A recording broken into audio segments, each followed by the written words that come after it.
God is our protector. Magandang araw po. At ayun na nga, travel update na po tayo. Kahapon, December 17, umalis na kami sa bahay para mas maaga kami makarating at makapagpahinga pa bago ang araw ng flight. Bali sa Antipolo sana kami magsistay, kaso lang alangan ng oras ng biyahe namin at madaling araw na kami dumating sa Batangas Pier. Kaya ayun, kinontak ko na lang yung aming kapatid na nasa Laguna at dun kami nagstay dahil excited din naman ang mga teens ni Baby Lupi na makasama at nakita man lang siya bago kami magbakasyon sa Mindanao.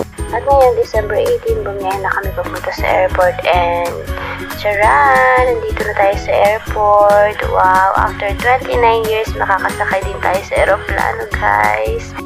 Shoutout nga pala sa aming mga kapatid, ate and kuya, and sa aming mga poging pamangkin. Hatid pa kami sa sakayan kahit medyo umuulan, pero talagang hindi pa nila kami para sure kaming makasakay ng maayos. And ayan, picture, and of course, hindi mawawala ang video. Ayan, kunwari ako lahat ang bitbit ng mga gamit at habang bitbit si Baby Lupi. Pero ang totoo talaga, si Daddy Lupi talaga ang bibitbit ng mga yan dahil ako na nga ang may hawak kay Baby. Ayan, sobrang blurred ng ating video, ano.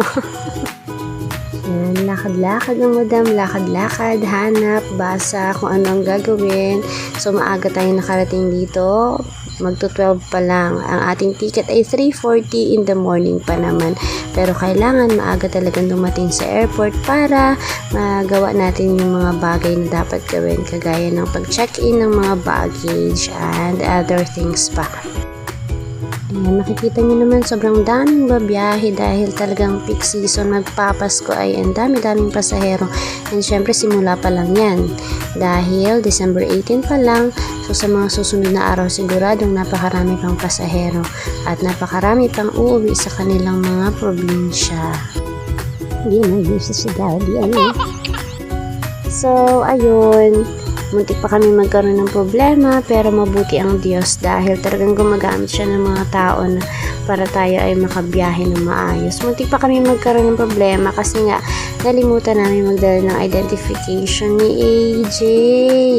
Buti na lang may newborn screening result akong dala sa picture, sa cellphone lang. Pero ayun, so pinabigyan naman tayo pero sa susunod hindi na mauulit.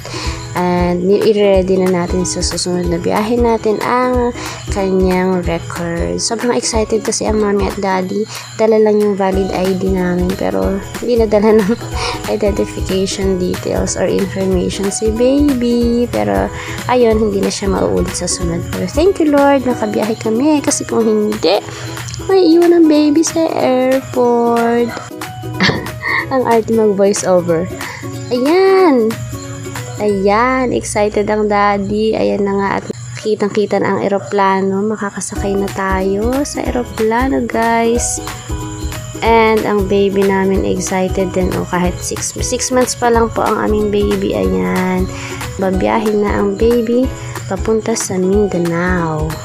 Dito tayo sa loob. Pila tayo. And harapin natin ating upuan. Seat number 25B and C. Hey, baby! Oh, happy yan. Bali, 1 hour and 15 minutes lang daw yung aabutin ng ating biyahe. Kaya mabilis lang. Mamaya, nandun na tayo sa Mindanao. Sa Laginggingan Airport nga pala ang baba natin. And ayan na nga. Nakababa na kami. Ang bilis naman ng 1 hour and 15 minutes. Sobrang chill lang ng ride. Sobrang chill lang ng biyahe namin.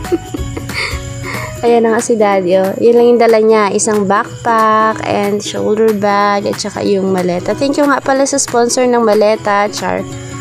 Sa nagpahiram. Ayaw niya magpa-mention, Char.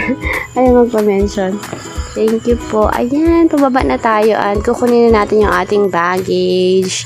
And we're here at Misamis Oriental. Wow. Misamis Oriental. Ang lalaki ng buko nila dito ng niyog. Ayan, oh. Thank you, Lord, for the safe travel. And palabas na tayo ng airport. So, thank you guys for watching. See you sa part 3 ng aming biyahe. Ayan, Laginggingan Airport in Cagayan, Misamis Oriental. God bless everyone!